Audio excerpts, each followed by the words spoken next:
marine warning from the National Weather Service.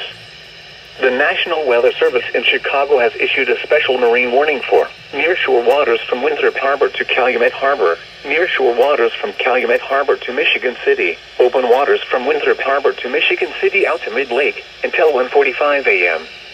At 12:22 a.m., strong northerly winds were occurring across northeast Illinois and spreading across southern Lake Michigan well behind thunderstorms. Hazard, wind gusts to 40 knots.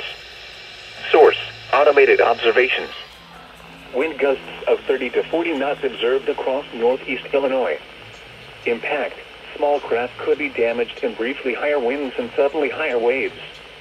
Locations impacted include Harrison Beaver, Crib, Wilmette Harbor, 31st Street Harbor, Monroe Harbor, Burns Harbor, Calumet Harbor, Indiana Harbor, Montrose Harbor, Burnham Harbor, Hamlet Marina, Jackson Park Harbor, and Belmont Harbor.